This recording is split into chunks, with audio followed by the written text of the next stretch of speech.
Bismillah ve salatu ve selamu ala Resulillah ve ala alihi ve sahbihi ve men valah. İmam Bukhari rahmetullahi aleyhinki Sahih Bukhari namlı kitabındaki dersimizin devamında bugün İmam Bukhari Hazretleri mundaqdaydı.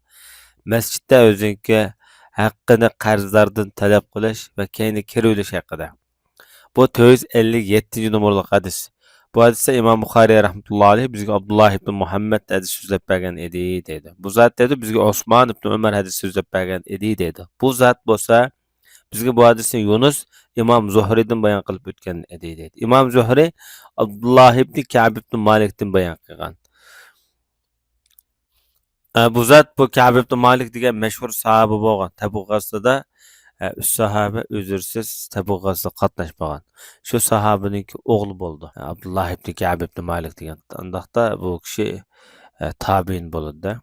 Özüne ait işencilik ikellik hatırlangan. Hadis alimleri birdek asasen bu kişini işencilik dep ta'riflagan hamda.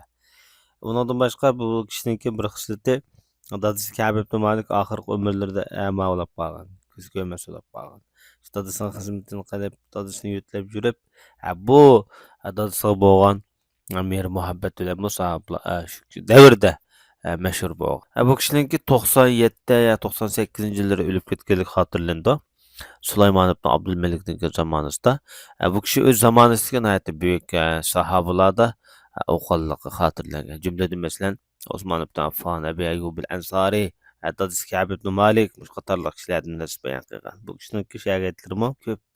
Mesela İmam Zuhri en meşhur şagird boldu. Bu kişi özünün dadısını bayan qilgan bu hadisni.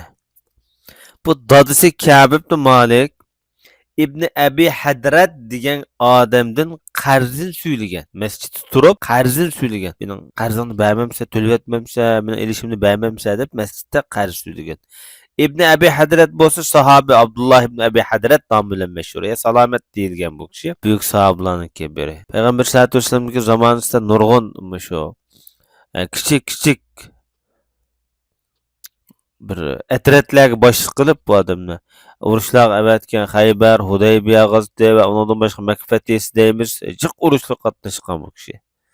Peygamber sallallahu aleyhi ve sellem'deki zamanında siyasi noktadan Resulullah'ın ait zor küçüğe adamlarını biri. Bu biçar sahabe kembegal sahabe boz gerek. Ka'b ibn Malik'ten bir qayz olup qalgan. Ondan başka Resulullah'ın zamanında bir Yahudi'den bir qayz olup qalgan. Peygamber sallallahu aleyhi ve sellem ne bu Yahudi?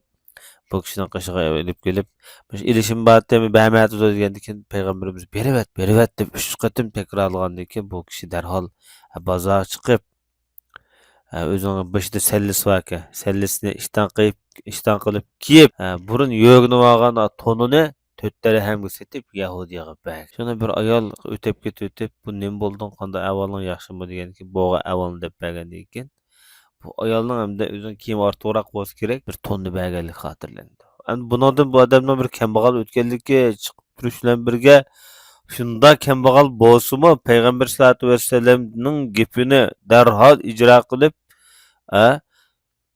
beshining bimisini ishdan qilib, ostidagi ton qilib olgan narsani darhol sotganligi bu Rasulullohga bo'lgan hurmat, ishonch, bu ijobat tez. Ondan başka bu kişi Peygamberimizden Hazreti Ömer radıyallahu anhu'lardan hadis bayan qilganligi xotirlangan. 70-nechi yillar atrofida 80-nechi yoshda o'lib ketgan. Endi mush kishining ustida Ka'b ibn Malikning ilishi bor. Masjid bilan pulini bergan deb. Shuna bu ikkisiniki ovozi sal ko'tarilib, ya keyin beray degan gap ya sal ixtilof bo'lib qoldi-da. Bu gapni Peygamber sallallahu aleyhi ve sellem uyda turib anlab. Peygamberimiz o ikisini qaşığa çıkıp, hatta hujursiniki yatak oyuniki perdesi da ikki yarıq perdi ekan da o'tirib çak çıkırıp qo'ygan. İçip bilan, Ka'b deb to'lagan Peygamberimiz. Ka'b ibn Malik, "Lebbek ya Resulallah, xo'sh" debdi de.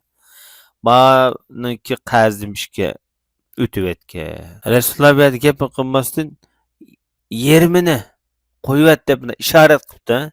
Payg'ambarimizning mana ishorati bor, bu yerda nutqniki o'rnida bo'ladi. Degandan keyin Ka'b debdi. "Ashta qildim ya Rasululloh, o'g'avildachilik" deb. Degandan keyin shundan nimaga?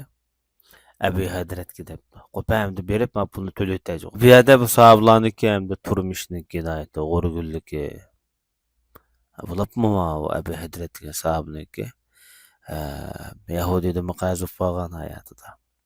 Shunda qiyin sharoitdimi payg'ambarimizniki so'zni ijro qilishning tezligi bizning o'ylash tegishlik hadislarni qabul qilishdagi payg'ambar sallallohu alayhi vasallamning so'zini ijro qilishdagi bizning xolis ixlosimizni sinaydigan bir holatni bizga eslatib bu yerda. Mayli Ka'b ibn Malik bo'lsin, mayli bu Abu Hadrat degan sahoba bo'lsin, payg'ambar sallallohu alayhi vasallamning so'zini darhol tez ijro qiladi.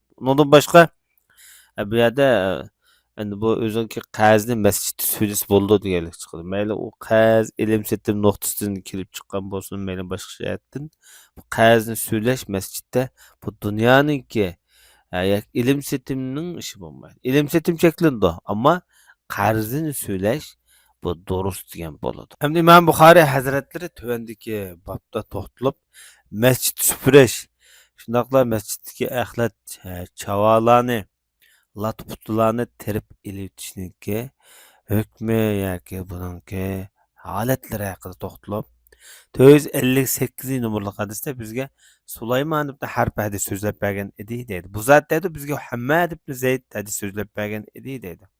Bu kishi Sobitul Bunaniydan Abi Rafi'dan, Abi Rafi Abi Hurayradan. Bularniki ham misol tarjimada boshda o'tgan, Abu Rafi'mu sahoba deyilgan. Bir qora odam yoki bir qora ayol degan. Buningda sheklik, lekin to'g'risi bir qora ayol, ya'ni qora tanlik ayol demakdir. Masjid süpüretdi. Bu o'lib qoldi-da. Payg'ambar sallallohu alayhi vasallam so'radi. Bu masjid süpüradigan bu ayol qana degan ekan. Sahobalar o'lib qoldi ya Rasululloh dedi.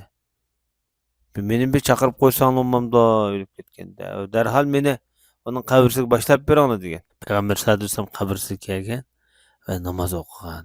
Bu yerda hamda muhim nuqta bu ayolniki shu masjid süpüradigan Ummu Mahjan degan ayolda bu. Payg'ambar sallallohu alayhi vasallamning zamonida masjid süpüradigan ayollarniki biri, tozliqni qiladigan bir ayollarniki biri. Payg'ambar sallallohu alayhi vasallam bu hadisda vafodorligi oddiy o'zinki tabaqat qatlamini ijtimoiy qatlamini to'van deb qaralgan ham jamiyatda odamlar bo'lsa-mu payg'ambar sallallohu alayhi vasallam aytdi. Jiddiy turib kamtarligidan desang olmamdi deb sahobalar bu yerda kayvatdi. Undan boshqa payg'ambar sallallohu alayhi vasallam bu yerda namoz o'qiganligi, ya'ni dafn qilib bo'lgandiki o'qiyotdi-da bu ayolning qabriga kelib.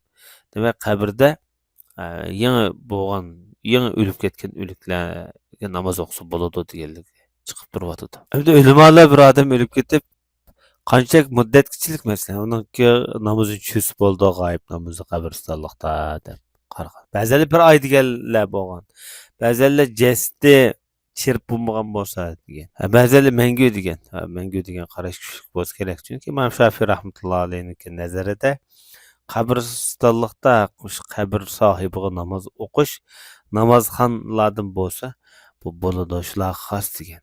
Bugungi darsimiz bu shakl bo'lgan. Sallallohu alayhi va Muhammad va ala alihi va sahbihi ajma'in.